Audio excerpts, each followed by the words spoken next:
আমি কয়েকদিন আগে সাংবাদিক একটা মত বিনিময় অনুষ্ঠান ছিল, সাংবাদিকদের স্মরণে, ওনাদের সম্মানার্থে, ওনাদের দায়িত্ব কর্তব্য কি এটা কোরআন দিয়ে, হাদিস দিয়ে আর বাস্তবতা দিয়ে বলতে গিয়ে একটা কথা আমার ওভাবে বলা ঠিক হয়নি। বলেছিলাম যে সংবাদ এটা নবী থেকে আসা, কারণ নবী মানে সংবাদ বাহক। যারা সত্যের সংবাদ বহন করে নিয়ে বেড়ায় তাদেরকে আল্লাহ রাব্বুল আলামিন এই পৃথিবীতে নবী করে পাঠিয়েছিলেন।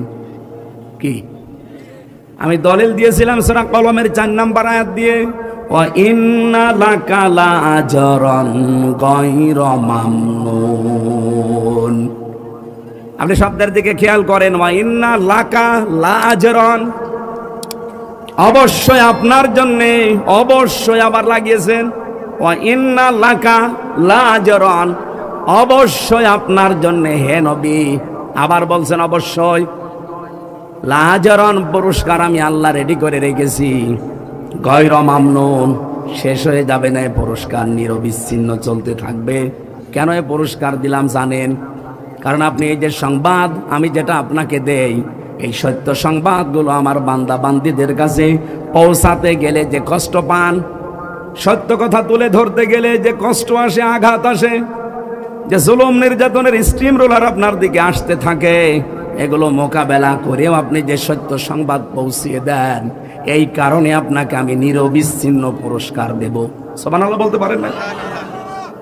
নবী যদি সত্যের কথাগুলো সঠিকভাবে তুলে ধরতে পারে, এই পৃথিবীতে যারা সাংবাদিক তাদেরও উচিত, যারা এই দেশে নেতৃত্ব দেয় তারা যদি আদর্শ হিসাবে নেতা গ্রহণ করতে হলে মুহাম্মদুর রাসূলুল্লাহকে গ্রহণ করবে না? বলেন না কেন? কেউ যদি স্বামী হতে চায়, আদর্শ স্বামী, সে মুহাম্মদুর রাসূলুল্লাহর মতো হবে। কেউ যদি রাষ্ট্রনায়ক হতে চায়, তাহলে আদর্শ রাষ্ট্রনায়ক হতে হলে তাকে মুহাম্মদুর রাসূলুল্লাহকে ফলো করা লাগবে। এইটা বলতে বলতে আমার মাত্র 6 মিনিট সময় ছিল, পুরাটা গোছাতে পারি নাই। আমি একবারেই বলেছিলাম, যারা সাংবাদিক, সংবাদ বাহক, আপনাদেরও আদর্শ যেন হয় মুহাম্মদুর রাসূলুল্লাহ।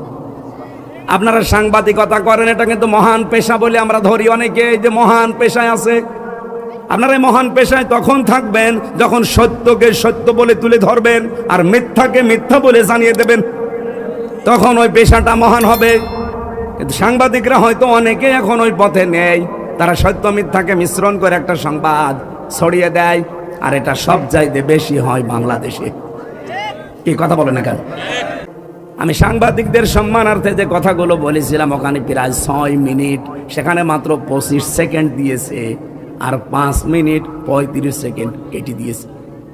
মানুষ তো এমনি ভুল বসবে, আর এটা শোনার পরে আগা নেই মাথা নেই। এই যে কিছু পীর নামে কলঙ্ক, এগুলো আমি কলঙ্কই বলি, কারণ যাদের পেট পোষা ধান্দাবাজি ছাড়া দুনিয়ায় কিছু নেই, খালি গলাবাজি ধান্দাবাজি করে চলছে, মানুষকে ধোকা দিয়ে বোকা বানিয়ে এরা ফতোয়া দেওয়া আরম্ভ করে দিল, হামজা কাফের। আপনি জানেন, কেউ যদি কাফের না হয়, ওইটা কিন্তু ঘুরে যে বলবে তার দিকে যায়। কথা বলে না কেন? আমি রাসূলুল্লাহকে খাটো করার জন্য ওনাকে এই সংবাদ সম্মেলনে, সাংবাদিকদের এই মত বিনিময় সবাই, আমি ওনাকে সাংবাদিক বলে ডাক দিয়েছি না। আমি বলেছি রাসূলের সংবাদ পৌঁছিয়েছেন, আপনারা যদি সংবাদ রাসূলের মতো পৌঁছান, আপনাদেরকেও আল্লাহ পুরস্কার দেবে। এই কথাটা ভুল কিসের? আপনি কাটছাট করে শুনলে তো ভুল মনে হবে। কেন নবীকে সাংবাদিক বলল? অথচ নবী শব্দের শাব্দিক অর্থ হচ্ছে সংবাদ বাহক। যারা সংবাদগুলো বহন করে নিয়ে বেড়ায় তাদেরকে বাংলায় সাংবাদিকই বলে। উনি আমারে বলছে আমি সাংবাদিক নবীকে বলি না, বলি মেসেঞ্জার। মেসেঞ্জার মানে কি? মেসেঞ্জার তো আরো খারাপ শব্দ। ব্যাংকে যতগুলো পোস্ট আছে দেখবেন তার একটা পোস্ট আছে মেসেঞ্জার। এই যে চা মাটি নিয়ে দেয় পানি মানি, তো খুব ভালো পোস্ট। কথা বলছে না কেন? রসুল শব্দটা এসেছে রসুলুন থেকে, রেসালাত। এই রেসালাত শব্দের শাব্দিক অর্থ হচ্ছে পিয়ন। সংবাদ বহন করে যারা নিয়ে যায় তাদেরকে পিয়ন বলা হয়। কথা বলে না কেন?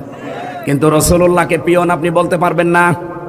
এই হিসাবে আমি যদি মুখ ফসকে বলেও ফেলি রাসূলুল্লাহ বা নবী মানে সাংবাদিক, আমি তো সরি বলেছি, আমি তো মাপ চেয়েছি, এমনকি রাতে তাহাজ্জুদ পড়েও আমি মাপ চেয়েছি।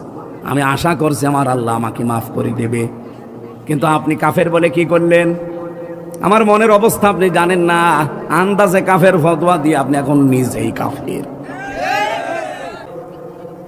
এত ফতোয়া আসে আপনার ফতোয়া তো হাসিনার বিরুদ্ধে শুনি না, আপনার ফতোয়া ডক্টর জাফর ইকবালের বিরুদ্ধে শুনি না, আপনার বিরুদ্ধে ফতোয়া তো ওবায়দুল কাদেরের বিরুদ্ধে শুনি না, আপনার ফতোয়া শাহিন চাকলাদারের বিরুদ্ধে শুনি না। আপনার যত ফতোয়া সব আমির হামজা আর মিজানুর রহমান আজহারির বিরুদ্ধে। আপনি যে বলছেন নবীকে সাংবাদিক বলা যাবে না, মেসেঞ্জার বলা যাবে কোন ফাঁকে?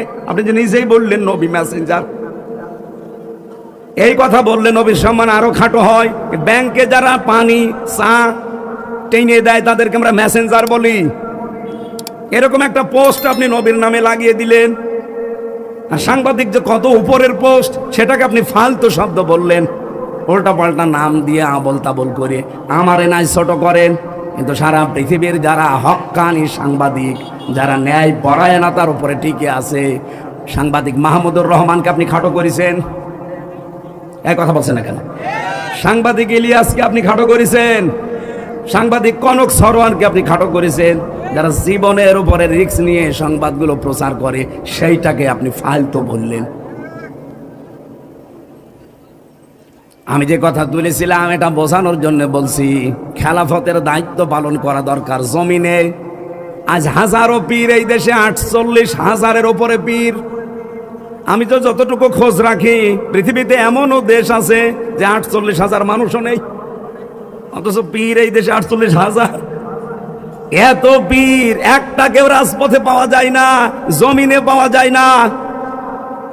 নর্থ সাউথ বিশ্ববিদ্যালয়ে কোরআনের উপরে লাথি দিয়েছে, থুতু দিয়েছে, সেখানে ফতোয়াবাজি করতে পারো না। 48,000 পীর যদি একবারে রাজপথে নেমে বলে এর বিচার না হলে কেউ দরবারে ফেরত যাব না, বিচার কালকেই হবে। কোথায় আছেন আপনি? আপনি তো শুধু ভড়ি আর জব বানিয়ে ব্যস্ত আছেন। আপনি বলেন তো বাংলাদেশের একটা পীরকে দেখান যার ভড়ি বড় না, দেখান। আমি তো যতগুলো দেখেছি ওদের ভড়ি আর জহব্বা ছাড়া কিছু পাইনি। এত বড় বড় ভড়ি, যেটা ফতোয়াবাজি করে কাফের বলে, ওরও ভড়ি এরকম। চেয়ারে বসলে মনে হয় যে মাগুর মাছ, পেট মোটা মাছ।